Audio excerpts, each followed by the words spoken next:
Bonjour, bonsoir. J'ai eu beaucoup d'appels des militants et sympathisants du M5 RFP et des Maliens de la diaspora et de l'intérieur qui veulent savoir les circonstances de mon arrestation le samedi 11 juillet 2020 et surtout les circonstances dans lesquelles j'ai été interrogé et quelles sont les questions essentielles qui m'ont été posées et ce que j'ai répondu. C'est important que j'explique cela aux Maliennes et Maliens de l'intérieur et de la diaspora pour qu'il n'y ait pas d'ombre sur le message que nous faisons passer, qui est assumé pleinement par l'ensemble du comité stratégique du M5 RFP. J'ai été informé dans la nuit du vendredi 10 juillet au samedi 11 juillet, vers minuit, que Issa Kaoudim a été enlevé dans sa famille. J'ai donc convié l'ensemble des membres du comité stratégique du M5 RFP à maintenir la réunion prévue pour le samedi 11 à midi à l'effet de préparer notre conférence de presse prévue dans l'après-midi.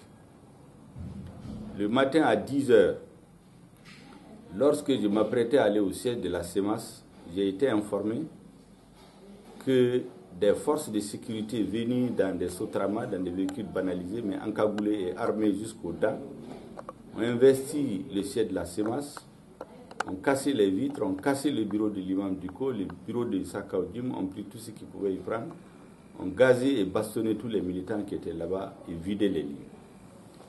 J'ai donc immédiatement invité les membres du comité stratégique du M5 RFP à se retrouver au siège du chef de file de l'opposition où nous nous sommes réunis jusqu'à 16 h.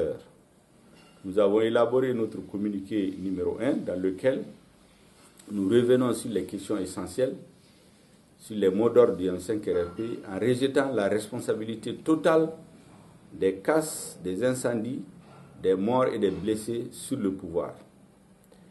Lorsque nous avons fini de signer ce communiqué, nous l'avons tiré, il fallait le signer et le ventiler. Je me suis retiré pour prier, donc c'est pendant que je priais que des hommes armés ont fait irruption au siège du chef de file de l'opposition et Mani Militari nous ont embarqués dans des voitures en direction du camp 1. Ils étaient armés, armes pointées sur nous, mais je dois dire à la vérité que dès que nous sommes arrivés au camp 1, Muntaga Tal et moi, nous avons eu droit à tous les égards de la part des agents de la gendarmerie qui étaient là. Des agents jusqu'à leur chef, nous avons été traités correctement, avec respect. Et nous avons passé un interrogatoire. Je vais insister sur ce qui a été dit essentiellement, je vais le résumer. Il m'a été demandé de décrire les circonstances dans lesquelles le rassemblement du 10 juillet a été tenu. Ensuite, pour quelles raisons? Ensuite, pour quelles raisons nos militants ont été à l'ORTM et à l'Assemblée? Et est-ce que nous assumons ce qui a été fait? Quelles leçons nous en tirons? J'ai indiqué très clairement que tout ce qui a été dit le 10 juillet, notamment la déclaration lue au nom du M5 RFP, notamment les 10 commandements de la désobéissance civile lus, je les assume entièrement, totalement et pleinement. Deuxièmement, ils ont demandé, mais nous avons été autorisés à nous réunir sur la place de l'Indépendance. Pourquoi, après le meeting, nous sommes partis à l'ORTM, à l'Assemblée, à la primature? Je leur ai indiqué que dans le communiqué qui a été lu, nous avons dit très clairement qu'à partir du 10 juillet, nous ne reconnaissons plus l'autorité d'Ibrahim Boubacar Keïta comme président de la République. À partir de ce moment, ce que son gouverneur nous a donné comme itinéraire n'était plus valable et nous avons demandé à nos militants d'occuper les devantures de tous les bâtiments publics. Et à Bamako, on a indiqué la devanture de l'ORTM, la devanture de l'Assemblée nationale et de la primature.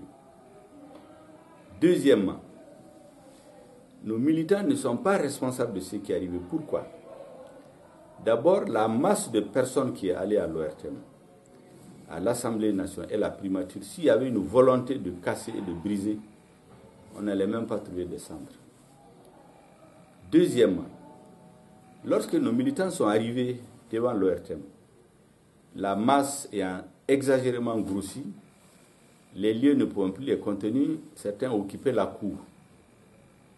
En ce moment, les dirigeants du M5 RFP qui étaient sur place, qui dirigeaient les opérations, se sont tout de suite interposés entre les manifestants et les bâtiments de l'ORTM, les équipements, les journalistes pour assurer leur sécurité. Les forces de sécurité qui étaient là ont même fraternisé avec les militants du M5 RFP. La même scène s'est produite à l'Assemblée nationale. C'est lorsque le pouvoir a appris ce qui est en train de se passer qu'il a envoyé des véhicules remplis d'agents des forces spéciales antiterroristes, les forces qui, dès qu'elles ont débarqué dans la cour, se sont mises à tirer sur les gens, en demandant particulièrement Issa Kaoudim et l'imam Oumar Diarra qu'ils vont les tuer. Heureusement, Issa Kaoudim n'était pas sur les lieux, parce qu'entre-temps, on s'est replié au siège de la CEMAS. L'imam Diarra, c'est des gens qui l'ont caché dans une chambre, sinon ils voulaient les tuer. Et ils ont tiré sur les militants. Ils ont été mettre le feu dans les véhicules de l'ORTM. Ils sont montés dans les escaliers avec des gourdins en train de frapper les gens. Il y avait du sang partout. Et donc, je leur ai expliqué que la violence est venue de ces forces-là. C'est des forces spéciales antiterroristes. Leur vocation n'est pas le maintien d'ordre et de tuer les terroristes. Donc, ceux qui les ont envoyés dans le maintien d'ordre sont entièrement responsables de ce qui est arrivé. C'est la même scène qu'il y a eu à l'Assemblée nationale. Je leur ai dit, mais regardez, à la primature, il y avait du monde partout, l'échangeur jusqu'à Djoukouroni, tout a été pris. Mais il n'y a eu aucun incident. Parce que les militants n'ont pas été provoqués. Ils sont restés là-bas pendant des heures, après ils se sont dispersés. On n'a pu avoir la même scène. Mais à l'ORTM et à l'Assemblée, ils sont venus pour deux choses: casser, brûler, tuer. Avec l'objectif de discréditer le mouvement auprès de l'opinion publique nationale et internationale, tuer, terroriser les militants pour faire peur aux dirigeants et aux militants du M5 RFP. C'est ça leur objectif. Mais Dieu faisant bien les choses, le peuple a compris aujourd'hui que la violence, les incendies, les tueries viennent d'eux. J'ai dit aux gendarmes, si c'était le M5 RFP qui était à la base de cela, il faut poser la question, à qui profite le crime? Du début à la fin, nous avons dit des manifestations pacifiques. Donc nous ne pouvons pas être responsables des violences. Et puis pourquoi on allait tirer sur nos militants pour les tuer nous-mêmes? Le premier qui est décédé, c'est un jeune militant de la CEMAS. C'est les gens de la CEMAS qui vont tirer sur lui. Mieux, sur les lieux du rassemblement, nous avons pris un agent qui avait un pistolet et 3 chargeurs. Manifestement, il était venu pour faire un carnage. Heureusement, nos éléments sont très vigilants, ils l'ont pris. Donc j'ai été très clair pour dire aux gendarmes que la désobéissance civile a été appliquée à la lettre, suivant un document que nous avons élaboré, que nos militants ont bien assimilé, qu'on a appelé les 10 commandements de la désobéissance civile, qui se résume en ceci: d'abord, occupation pacifique de tous les lieux où le Ibrahim Boubacar Keïta et les démembrements de son pouvoir exercent illégalement, de façon illégitime. Laisser passer les sapeurs-pompiers, les ambulances et tout ce qui a trait aux questions de santé. Protéger les ambassades, protéger les biens publics et privés. Ne bloquer les issues de toutes les grandes villes. Voilà en gros, mais tout cela de façon pacifique. Voilà les raisons que j'ai expliquées. Il m'a été demandé, mais pourquoi vous faites ça? Là, j'ai été très clair. J'ai dit à ceux qui m'ont interrogé qu'il y a deux raisons pour lesquelles nous sommes rentrés en désobéissance civile. La première, c'est qu'Ibrahim Bokar Keïta, quand il se faisait élire en 2013, avait promis de ramener la paix au nord. C'est sur ça qu'il a été élu. Ce n'est pas les engrais, ce n'est pas les tracteurs, ce n'est pas les tablettes, ordinateurs, ce n'est pas ceci, ce n'est pas cela. Les engrais, les subventions sur les engrais, ça date du temps de ATT. Les tracteurs, ça date du temps de ATT. Il est venu trouver ça. Il a promis de ramener la paix au nord. Mais quand il venait, à Kidal, il y avait le drapeau du Mali, il y avait un gouverneur, il y avait des préfets, il y avait les directeurs nationaux. Il y avait 150 éléments de l'armée, un contingent. Le pays n'était pas en insécurité. Et quand il venait, il y a un document de la CEDEAO qui dit clairement l'accord préliminaire de Ouagadougou signé le 18 juin 2013 indique trois choses. Premièrement, organiser l'élection présidentielle. C'est à l'issue de ça qu'il a été élu. Deuxièmement, dès que son gouvernement s'installe, 60 jours après, c'est d'engager des négociations inclusives avec les mouvements armés. Il ne l'a jamais fait.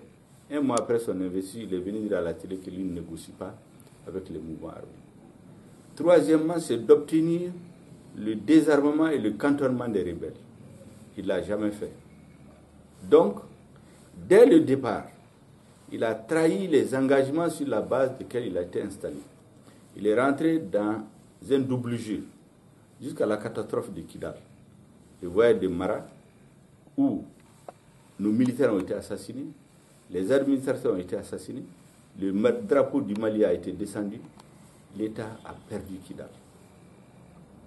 Donc, au lieu de la promesse de ramener la paix au nord, cette promesse a été trahie, on a perdu Kidal. On a perdu tout le nord. Il y a eu ensuite la guerre civile au centre. Ce qui fait qu'aujourd'hui, entre 75 et 80% du territoire échappe au contrôle de l'État. L'insécurité s'est installée partout. Les moyens destinés à l'armée pour être équipés et reconquérir le nord ont été détournés entre 60 et 75%. À la date d'aujourd'hui, le budget pour équiper l'armée, qui était prévu pour être à 400 milliards quand il arrivait, il a remonté à 1230 milliards, voté et mis à disposition par le peuple. À la date d'aujourd'hui, nous n'avons pas de vecteurs aériens, nous n'avons pas d'avions, nous n'avons pas d'hélicoptères dignes de ce nom. Or, cette guerre, on ne peut pas la gagner. Et donc, il a trahi ses promesses en faisant détourner l'argent de l'armée. Il a trahi notre armée. Et donc, on est en insécurité totale. À partir de ce moment, nous considérons qu'il ne peut pas être l'interlocuteur des Maliens.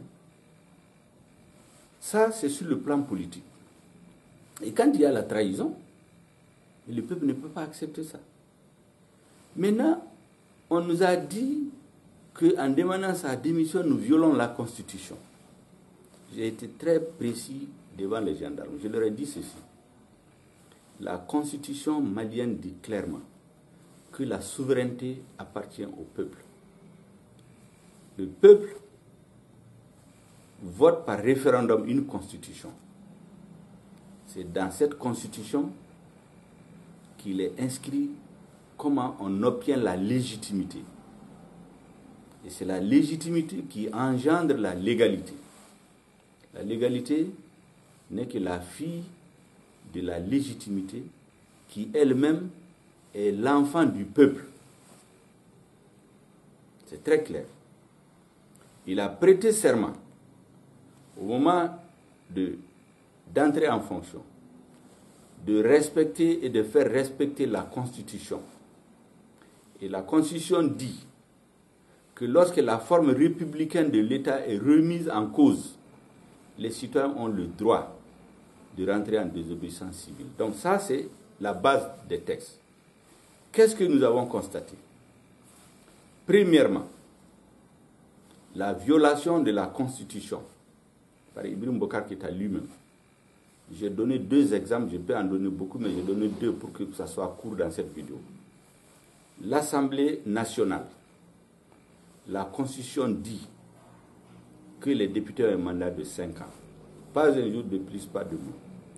lorsque le mandat des députés élus en 2013 est arrivé à terme en décembre 2018, le Premier ministre a écrit à la Cour constitutionnelle pour demander est-ce qu'il peut prolonger le mandat des députés. La Cour a répondu que la Constitution interdit d'augmenter le mandat des députés d'un jour. Curieusement, moins de quelques semaines après, la même Cour autorise les députés à augmenter leur mandat de 6 mois. Les députés votent une loi qui viole la Constitution. Le président Ibrahim Boubacar Keïta, qui a pris le serment de respecter, de faire respecter la Constitution, a promulgué cette loi qui viole la Constitution. Ça veut dire qu'il a violé et laissé violer la Constitution. À partir de ce moment, il est sorti de son serment. Un. Deuxièmement, je m'arrête à ce deux seulement pour ne pas aller trop loin. La Cour constitutionnelle, la loi qui crée la Cour, a indiqué dans son règlement intérieur élaboré plus tard qu'il y a des mécanismes de fonctionnement de la Cour, parmi lesquels il est dit que la Cour ne doit pas donner d'avis, ne doit pas donner de consultation, ne doit pas opiner sur une question qui est susceptible d'être soumise à elle pour être tranchée après les élections. Ça tombe sous le sens. Eh bien, en 2018, le ministre de l'administration territoriale, sachant que la loi électorale interdit l'utilisation des procurations, ça lui a été dit par ses conseillers que c'est interdit. Qu'est-ce qu'il a fait? Il a écrit à la Cour qui s'est pris pour Dieu pour demander est-ce que je peux utiliser les procurations. Autrement dit, est-ce que je peux violer la loi? La Cour écrit, vous pouvez utiliser les procurations. Donc la Cour donne l'autorisation à un ministre de violer la loi. Le président est là, il regarde, il voit la violation de la loi, il l'accompagne, il l'accepte parce que ça l'arrange. Mais le problème, c'est que dans ce même règlement intérieur, il est dit que lorsque un membre de la Cour viole le texte qui crée la Cour, qui organise la Cour, ce membre est déclaré d'office démissionnaire. Donc, à partir du moment où la présidente de la Cour constitutionnelle a fait une lettre que nous avons, qu'elle a adressée au ministre de l'administration territoriale, pour l'autoriser à violer la loi, parce qu'elle a violé la loi en l'autorisant d'aller au-delà de la loi électorale, mais elle a violé la loi en donnant un avis avant les élections. Ça veut dire qu'après les élections, on ne peut plus attaquer l'utilisation des procurations. À partir de ce moment, le règlement intérieur déclare la présidente de la Cour d'office démissionnaire. On n'a plus besoin d'abroger son décret. Et le président a laissé tout ça faire. Donc le président de la République a fait violer la Constitution, a laissé violer la Constitution. À partir de ce moment, il a violé son serment. Et donc juridiquement, il ne peut plus se prévaloir de la légalité constitutionnelle comme président. Et c'est pour cela que le M5 RFP a dit clairement que la façon dont il gère le pays nous conduit à la création d'un régime qui ne repose pas sur le fonctionnement institutionnel ou constitutionnel, mais repose sur la volonté d'une oligarchie, une minorité de personnes liées à une famille qui décide de ce qu'il faut faire suivant leurs intérêts, en violation totale de la loi. Cette oligarchie s'associe à une plutocratie, c'est-à-dire des hommes riches. Cette richesse, on sait qu'elle est souvent mal acquise au Mali, qui forment un groupe aussi, les plutocrates et l'oligarchie se mettent ensemble. Voilà les deux groupes qui décident de ce qui doit être fait au Mali, en dehors de la Constitution, en dehors des lois, donc en dehors de la forme républicaine de l'État. Et la loi dit, la Constitution en l'occurrence dit, que lorsque la forme républicaine de l'État est remise en cause, les citoyens ont droit à la désobéissance civile. Voilà ce que j'ai dit devant les gendarmes et je leur ai dit que nous l'assumons jusqu'au bout, quelles que soient les conséquences. Le reste, c'est des détails, je ne vais pas m'étendre là-dessus. Merci bien. Ça permet à l'ensemble des militants du M5 RFP, à tous ceux qui nous écoutent, qui sont de bonne foi, de comprendre le sens de notre combat, de comprendre que nous voulons des changements en profondeur, des transformations en profondeur, pour que jamais quelqu'un ne vienne s'installer au pouvoir, violer la Constitution, qu'une oligarchie associée à une plutocratie vienne prendre notre peuple en otage, que des fonctionnaires se coalisent contre la Constitution, contre l'État, parce qu'ils sont dans des postes. Et c'est pour cela d'ailleurs qu'on a porté plainte contre la Cour constitutionnelle depuis 2018. Parce que dans le code pénal malien, il y a des articles qui prévoient de sanctionner ce qu'on appelle la coalition des fonctionnaires contre la Constitution et les lois du pays. Et c'est ce que la Cour constitutionnelle a fait. Cette plainte existe. Donc on n'avait pas besoin de demander à la Cour de démissionner. Voilà ce que je veux que les militants du M5-RFP comprennent, que les amis du Mali comprennent pourquoi nous nous battons. Et cette bataille, elle va aboutir parce qu'elle est soutenue par l'écrasante majorité des Maliens. Nous voulons un nouveau Mali. Nous voulons une nouvelle société. Nous voulons une nouvelle façon de gérer le pays. Nous voulons des nouvelles lois électorales. Nous voulons redonner l'espoir pour que les Maliens puissent choisir quelqu'un. Et s'il n'est pas bon, ils le sanctionnent, ils l'enlèvent. Et non pas quelqu'un qui s'impose par l'argent, par la violence, par les tueries, comme nous avons assisté pendant ces jours. Merci bien.